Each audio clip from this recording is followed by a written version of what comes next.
Dans cette vidéo, je vais t'expliquer pourquoi Hong Kong est probablement l'une des meilleures villes au monde pour s'expatrier, que tu sois salarié, que tu sois entrepreneur ou que tu sois investisseur. Hong Kong, vraiment, ça m'a mis un électrochoc de dingue. Ça faisait très longtemps que j'avais plus ressenti cette sensation-là en découvrant une nouvelle ville. Mais là, Hong Kong, ça a vraiment dépassé toutes mes attentes et mes espérances que j'avais avant d'aller là-bas. Donc, actuellement, en te faisant cette vidéo, je ne suis plus à Hong Kong. Je suis rentré aux Émirats. Je n'avais pas envie de te faire cette vidéo à chaud, sous le coup de l'émotion, etc. J'ai bien pris le temps de me poser, d'analyser tout. Et donc, dans cette vidéo, je vais te partager, pour moi, les 5 plus gros avantages de s'expatrier à Hong Kong et pourquoi, justement, c'est intéressant d'aller là-bas. Donc, c'est parti pour ces 5 avantages. Alors, juste avant de passer au premier avantage, je tiens à faire une petite parenthèse par rapport au fait que je ne suis pas du tout un expert de Hong Kong. J'ai jamais vécu là pendant plusieurs mois, ni pendant plusieurs années. J'y ai juste passé quelques jours et en ayant beaucoup voyagé justement ces dernières années, que ce soit en Amérique latine, en Amérique centrale, aux États-Unis, en Europe, aux Émirats, etc. Là, c'est la première fois qu'une ville m'a mis un aussi gros choc en fait, positif. Et donc, c'est pour ça que je vais vous donner vraiment mon retour d'expérience personnel en ayant pas mal voyagé, en ayant découvert Hong Kong justement, mais encore une fois, j'ai pas la meilleure opinion parce que j'y ai pas vécu là-bas pendant plusieurs années. Donc ça, c'était important pour moi de vous le dire. Passons directement au premier avantage. Alors le premier avantage de cette ville, c'est vraiment le contraste qu'il y a entre la ville et la nature. C'est la première fois que je vois ça dans une si grande ville. Alors après avoir fait des villes par exemple comme New York, Miami, Dubaï, ici où je suis actuellement, c'est la première fois où je vois un aussi gros contraste entre la nature et la ville et ça, c'était juste hyper impressionnant. En fait. C'est-à-dire que tu te sens immergé dans une ville de dingue. On pourrait comparer Hong Kong un peu à New York au niveau de l'énergie, au niveau du mouvement. Ça n'arrête pas en fait, c'est une ville qui ne dort jamais. Et à seulement quelques minutes du centre, tu peux commencer à partir vraiment littéralement dans la forêt, dans la jungle en fait. C'est-à-dire que tu as les montagnes qui viennent juste derrière la ville et ça te permet d'aller faire des trails, d'aller courir dans les montagnes. Par exemple, moi j'ai fait un trail juste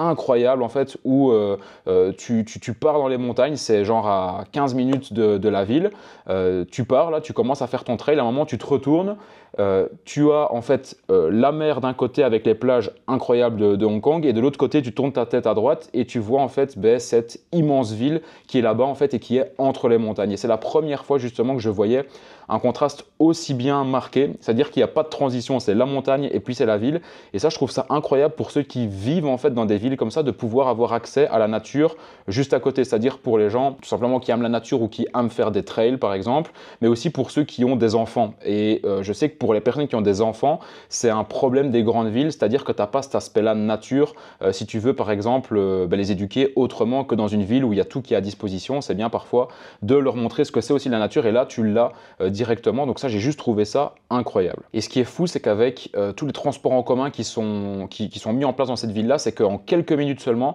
tu peux passer littéralement du centre-ville de Hong Kong à des autres îles qui font partie toujours de Hong Kong. Il faut savoir que Hong Kong, c'est un regroupement de plus de 200 îles, donc c'est juste énorme. Donc tu peux bouger en fait du centre-ville à l'île de Lanto, par exemple, où tu as Disneyland Hong Kong qui se trouve là-bas. Ou bien sur cette île-là, tu as également un Bouddha géant qu'ils ont construit juste à côté d'un temple de moines, etc.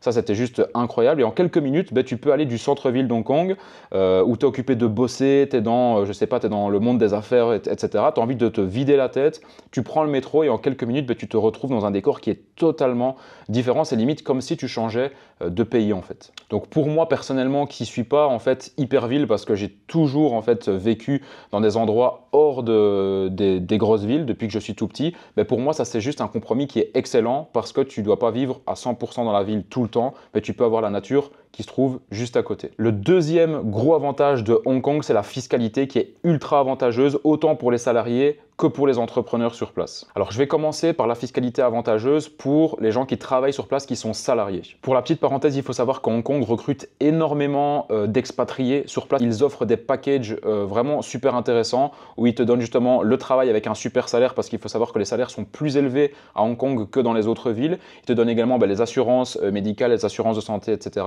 Et également toute l'éducation pour les enfants. Pas dans tous les cas, mais dans certains cas justement c'est le cas. Et les domaines dans lesquels ils recrutent le plus, ça va être les banques et les finances, dans l'IT, dans le commerce et la logistique, dans le luxe et la restauration et également dans l'enseignement. Ils recherchent pas mal de profs justement qui parlent français pour venir enseigner sur place. Il faut savoir que sur place à Hong Kong, le taux d'imposition personnelle, donc en tant que salarié, est plafonné à 17% maximum. Donc si on compare très rapidement, je te mets le tableau juste ici, il faut savoir que du coup à Hong Kong, je t'ai mis justement les plafonds en euros, normalement c'est en dollars hongkongais, mais c'est pour que ce soit bien compréhensible pour tout le monde. Il faut savoir que si tu gagnes plus de 24 640 euros par an, donc on va prendre 25 000 euros par an, à Hong Kong tu vas être taxé à 17% maximum, c'est le plafond que tu peux avoir. En France tu vas être taxé entre 41 et 45%. Au Royaume-Uni, pour prendre une autre comparaison, tu vas être taxé entre 40 et 45%, et aux États-Unis entre 24 à 37%. Donc Hong Kong reste super avantageux pour les salariés parce que tu es taxé en dessous de 20% sur ton salaire en fait. Donc il te reste quand même pas mal à la fin dans ta poche. Donc si par exemple tu gagnes 4 000 euros par mois à Hong Kong, ce qui n'est pas du tout impossible vu que les salaires sont quand même beaucoup plus élevés, donc 4 000 euros par mois ça fait 48 000 euros par an, dessus on te retire du coup 17% et il te reste in fine 39 840 euros en poche, ce qui est quand même bien plus que l'Europe, les États-Unis ou encore par exemple le Royaume-Uni. Maintenant, pour les entrepreneurs. Alors il faut savoir que pour les entrepreneurs, Hong Kong c'est un véritable paradis fiscal. C'est-à-dire que si tu ouvres une boîte à Hong Kong et que tu génères tes revenus avec des clients qui se trouvent hors de Hong Kong, donc que tu fais ton business par exemple à l'international et que tes clients n'achètent pas directement depuis Hong Kong, donc par exemple si tu fais du e-commerce en ligne comme moi je le fais et que tu fais du e-commerce par exemple, j'en sais rien, aux États-Unis et que donc tes clients sont américains, eh bien tu n'es pas imposé sur le revenu qui est généré hors de Hong Kong. Donc c'est-à-dire que tu as 0% d'impôt sur les revenus qui sont générés en dehors de Hong Kong. Et si maintenant tu vends par exemple sur Hong Kong, donc c'est-à-dire que tu es entrepreneur et que tu vends directement à Hong Kong, les taux d'imposition restent quand même vraiment faibles par rapport à ce qui se fait comme dans d'autres continents, comme en Europe par exemple. Tu vas être imposé de 8,25% sur les premiers 2 millions de dollars hongkongais, donc ça veut dire que sur tes 250 premiers 1000 euros, tu vas être imposé de 8,25%, donc ce qui est vraiment pas exagéré, c'est même encore moins que les Émirats Arabes Unis. Et ensuite, tu seras imposé à 16,5% sur tout ce qui dépasse en fait donc les 2 millions de dollars hongkongais, qui représentent plus ou moins 250 000 euros. Donc franchement, avoir un taux d'imposition de 16,5% seulement si tu vends tes produits ou tes services sur le sol hongkongais, je trouve ça vraiment pas exagéré du tout. Et pour terminer sur ce deuxième avantage, Hong Kong c'est quand même un truc de fou, la localisation, parce que pour moi c'est vraiment en fait le pont entre le monde occidental et la Chine. Et il y a tellement de business à faire entre la Chine et le monde occidental, surtout dans l'import-export, le e-commerce, etc., que Hong Kong c'est vraiment pour moi la place qui peut être vraiment la plus parfaite pour ce type de business-là. Le troisième gros avantage de Hong Kong, c'est vraiment que c'est une ville qui est tournée vers la performance et l'innovation, et ça m'a vraiment mis une claque de malade, alors que j'ai l'habitude de vivre ici à Dubaï une grosse partie dans l'année. Là, Hong Kong, ça m'a quand même mis encore une claque, et pour moi, c'est encore un step au-dessus de Dubaï pour pas mal de raisons. En fait, je vois vraiment Hong Kong comme un laboratoire d'innovation où tout est fait pour que tout aille très vite, pour que tout soit le plus simple pour les gens, pour les paiements, pour les moyens de transport, etc. Et ça, c'est la première fois que je vois ça vraiment dans une ville. Par exemple, ils vont avoir un système de paiement bancaire qui est ultra avancé, chose que j'avais jamais vue dans ma vie en fait. C'est-à-dire que là-bas, tu peux littéralement tout payer soit avec ton téléphone, soit avec Octopus. Alors avec ton téléphone, il faut savoir qu'ils ont, je sais pas combien, mais plus de 15 ou 20 moyens de paiement différents. C'est-à-dire qu'ils vont avoir Apple Pay qu'on connaît tous, ils vont avoir WeChat Pay, ils vont avoir Alipay, ils vont avoir également les cartes classiques qu'on a comme Visa, Mastercard, etc. Donc en fait, ils vont regrouper tous les moyens de paiement que nous, on a dans notre monde occidental, plus leurs moyens de paiement à eux qui sont même encore, je dirais, plus avancés que les nôtres. Donc ça m'a vraiment mis une claque de voir que Hong Kong, c'est vraiment un mélange entre l'innovation chinoise technologique et tout ce que nous, on a déjà dans le monde occidental. Et ensuite, la carte Octopus, en fait, c'est une carte que tu achètes, que tu peux recharger quand tu veux, et ça te permet de payer absolument tout ce que tu veux. Tu as ta carte Octopus, je vais d'ailleurs la montrer. Voilà, pour que tu vois bien, c'est cette carte-ci, la carte Octopus, tu vois. Et avec cette carte-ci, tu peux absolument tout payer. C'est-à-dire que tu vas dans le métro, tu scannes ta carte, ça débite automatiquement l'argent qu'il y a dessus. Tu veux prendre le bus, pareil. Tu veux prendre le tram, pareil. Tu veux aller dans un 7-Eleven acheter un truc à boire, pareil, tu veux aller prendre un ferry par exemple qui relie le centre des affaires d'Hong Kong à Kowloon, qui est une autre partie d'Hong Kong juste en face, tu prends ton octopus, tu payes avec. Tu vas dans un restaurant, tu payes avec ton octopus. Donc tu peux tout payer avec ça aussi, en plus de tous les autres moyens de paiement que je t'ai déjà donné. Donc c'est vraiment une ville qui facilite tout. Franchement, c'était dingue. Parce que par exemple, en Angleterre, tu as aussi une carte qui s'appelle Oyster, qui te permet d'aller dans les métros, etc. Mais elle te donne beaucoup moins de possibilités que l'Octopus à Hong Kong. Quand je te parle d'une ville qui est vraiment centrée sur la performance et l'innovation, je te parle également du fait que c'est un écosystème financier qui est optimisé vraiment pour les entrepreneurs, c'est-à-dire que là-bas, c'est la performance, c'est la rapidité. Tu veux ouvrir une société, en 48 heures, ta société, elle est créée, tu as directement tous les papiers, tu peux directement ouvrir des comptes en banque dans des banques en ligne qui sont juste folles en fait. Je pense à une banque en particulier, ça s'appelle Airwallex. J'ai jamais vu une banque en ligne aussi aboutie de ma vie. D'ailleurs, pour toutes les personnes qui font du e-commerce, si vous ne connaissez pas encore Airwallex, vraiment renseignez-vous dessus. C'est mieux que n'importe quelle banque que j'ai vue lors de ces 7 dernières années en Europe, comme Revolut, TransferWise, etc. Airwallex, ça te permet d'ouvrir des comptes dans n'importe quelle currency en ayant les taux de change les plus faibles possibles. Et ça te permet surtout d'avoir des moyens de paiement en ligne qui sont directement intégrés à la banque. Donc, pas besoin d'utiliser Stripe, d'utiliser Shopify Payment pour ceux qui font du e-commerce. Désolé, j'utilise des termes peut-être un peu techniques pour ceux qui ne font pas de e-commerce, mais c'est tellement dingue que, en gros, là, la banque, elle te permet de directement mettre les moyens de paiement en ligne de la banque directement sur tes sites en ligne pour encaisser justement l'argent des clients. Et ça, pour moi, c'est vraiment une prouesse parce que c'est pour moi les plus avancés, en tout cas, sur le marché actuellement. En gros, Hong Kong, c'est vraiment un hub pour les fintech et ça permet vraiment pour les entrepreneurs d'être au bon endroit pour optimiser leur business dans les moindres recoins, en fait. Et pour terminer sur cet avantage-là, eh bien, ce que j'ai encore à dire, c'est que la ville, elle est ultra connectée. Wi-Fi partout, illimité, gratuit et hyper puissant. Vraiment, c'est un truc de fou. Et ultra connecté aussi au niveau des transports. Tu as des transports de partout, c'est ultra rapide. Et tu as même des transports aussi à plus grande échelle. Par exemple, si tu veux aller de Hong Kong à Shenzhen, donc là qui se trouve vraiment directement en Chine, tu peux prendre en fait un train ultra rapide. Et retenez bien ça, ce train rapide de Hong Kong à Shenzhen, il met juste 9 minutes. Et ces trains ultra rapides là, en fait, ils relient Hong Kong à n'importe quelle grosse ville de Chine. Et ça, c'est ultra impressionnant. On n'a pas ce genre de moyens de transport là ici aux Émirats ou encore en Europe. Et du coup, en fait, ce qui est difficile, c'est qu'une fois que tu as goûté à toute cette efficacité dans la ville de Hong Kong, c'est très dur de revenir en arrière en fait. Quand tu as vraiment été habitué à avoir tout qui est rapide, qui est facile, etc.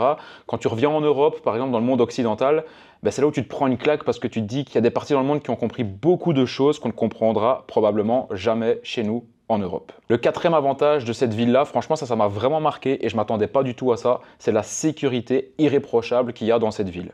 Tu sens que c'est une ville en fait où il y a beaucoup de richesse, mais vraiment, même limite encore plus qu'ici à Dubaï, parce que tu sens que là-bas, par exemple, les gens qui vont rouler avec des Lamborghini, c'est vraiment des gens qui, genre, tu les respectes, quoi. Ici, à Dubaï, tu peux louer une Lamborghini, je sais pas, pour 300 € par jour, peut-être, et tu peux aller te prendre en photo, mettre ces photos-là sur Instagram et faire comme si tu étais riche. Là-bas, non, c'est pas comme ça. C'est si tu as une grosse maison, si tu as une Lamborghini, c'est parce que vraiment, tu as de l'oseille, en fait. Et ça, vraiment, il y a un gros gap, justement, entre les Émirats et là-bas. Alors, je veux pas comparer, rentrer dans ce jeu de comparaison parce que j'adore les Émirats aussi. Vraiment, c'est un endroit dans le monde que j'affectionne particulièrement. Mais il y a quand même cette petite différence-là où tu sens que Hong Kong, ça a quand même plus d'histoire. Et du coup, les gens qui sont là-bas, les gens qui t'entourent, les gens que tu croises dans la rue, que tu vas dans des cafés, dans des restaurants, tu sens vraiment que là-bas, il y a de l'argent. C'est une ville business et tu sens que tu es entouré vraiment de millionnaires constamment dans cette ville-là, peu importe l'endroit où tu te trouves. Du coup, comme c'est une ville de millionnaires, il y a besoin d'avoir de la sécurité. Et il faut savoir qu'Hong Kong, c'est une des villes qui est les plus sûres au monde, même la nuit. D'ailleurs, c'est un truc qui m'a marqué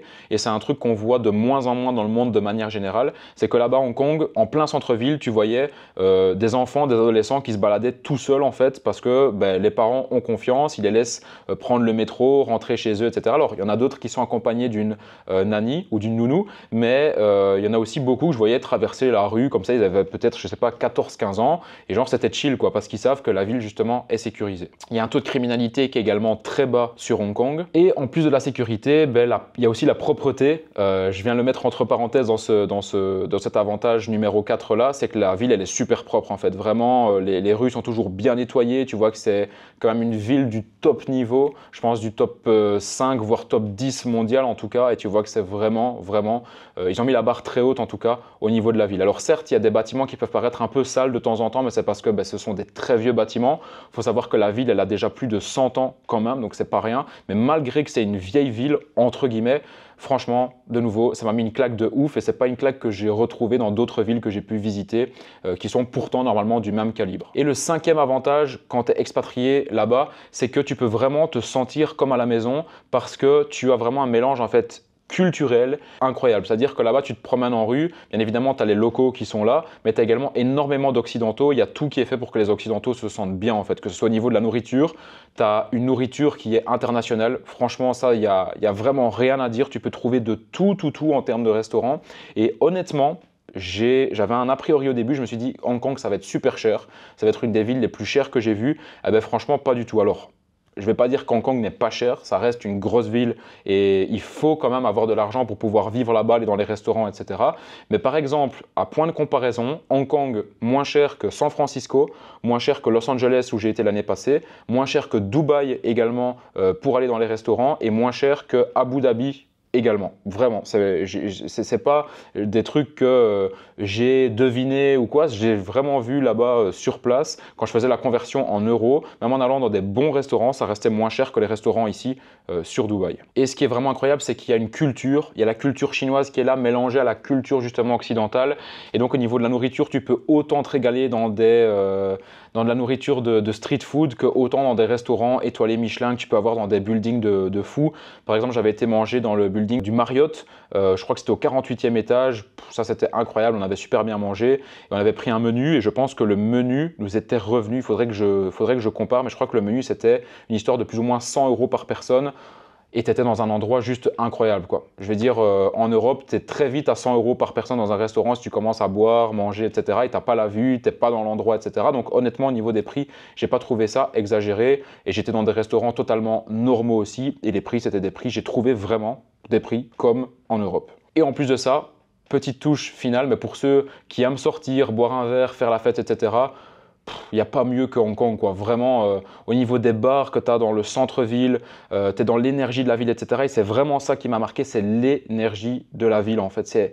Tu sens vraiment que quand tu es là, je ne sais pas comment expliquer, c'est des trucs que tu ne peux pas expliquer parce que c'est des trucs que tu ressens. Et ça m'a mis vraiment une claque de malade, en fait. C'est que ouais, tu sens que c'est un hub mondial, c'est libre, mais en même temps, voilà, il y a la Chine qui commence à prendre de plus en plus de contrôle sur Hong Kong, mais malgré tout, ça reste quand même un lieu très particulier et qui est quand même encore fort libre. En tout cas, moi, j'ai rien ressenti. Après, j'y ai passé que quelques jours. Encore une fois, je ne peux pas me prononcer parce que j'ai pas vécu là pendant des dizaines d'années, mais je connais par exemple quelqu'un qui vit là depuis 25 ans et il est toujours autant amoureux de la ville qu'au tout début quand il était arrivé. Donc, en conclusion, franchement, pour moi, cette ville, ça a été que du positif. Après, encore une fois, j'ai pas vécu là pendant des années. J'ai passé que quelques jours, mais ça m'a, encore une fois, si je fais cette vidéo, c'est pour une raison, c'est parce que ça m'a mis une claque de fou. Je pense vraiment retourner prochainement là-bas à Hong Kong. Surtout, c'est pas loin des Émirats, dans le sens où oui, c'est loin, c'est quand même 9 heures de vol, mais tu as des vols directs en fait. Et c'est ça qui est top, c'est que Hong Kong, c'est tellement une grosse ville que ça vient vraiment desservir toutes les parties du monde.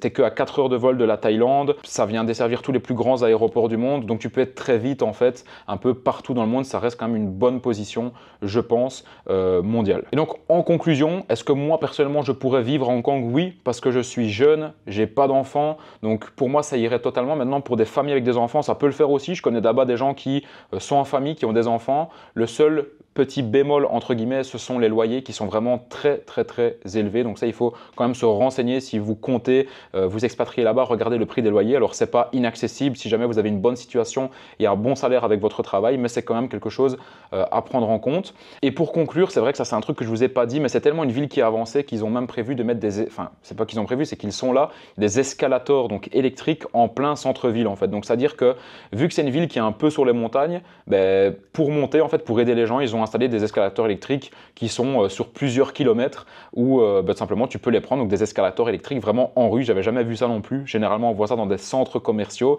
et là c'était la première fois que je voyais ça vraiment en plein centre-ville. Et donc ben, pour résumer cette vidéo, vraiment encore une fois, effet d'électrochoc pour moi, je me sentais hyper bien dans cette ville là. C'est le genre de ville où quand tu t'en vas et que tu rentres par exemple chez toi, ben, où tu as un peu ce sentiment un peu de mélancolie tellement en fait tu as ressenti des bonnes vibes là-bas sur place en fait. Et puis ben, sécurité, fiscalité intéressante, des bons salaires pour les salariés, un endroit unique pour les entrepreneurs qui les pousse vraiment à se développer avec tous les outils autour qui sont parfaits. Donc Hong Kong, honnêtement, après avoir été 9 sur 10, honnêtement, j'ai rien d'autre à dire que ça. Si jamais vous avez des questions par rapport à Hong Kong, je vous laisse mon Instagram, je vous le mets juste ici au-dessus ou bien il sera dans la description. Vous pouvez me contacter, m'envoyer vos questions, etc. si jamais vous en avez. N'hésitez pas à me laisser un pouce bleu sur cette vidéo. Si jamais cette vidéo vous a plu, n'hésitez pas également à me le dire en commentaire. Je vous ai fait également exactement la même vidéo mais sur Abu Dhabi où je vous disais ce que je pensais d'Abu Dhabi pour les expatriés. Donc n'hésitez pas à aller la voir. Vous pouvez cliquer sur la petite vignette qui apparaît maintenant dans la vidéo si vous voulez voir cette vidéo-là sur Abu Dhabi. Et si vous voulez voir plus de vidéos sur le e-commerce et sur le business en ligne, n'hésitez pas encore une fois à vous abonner à ma chaîne. Ciao, ciao.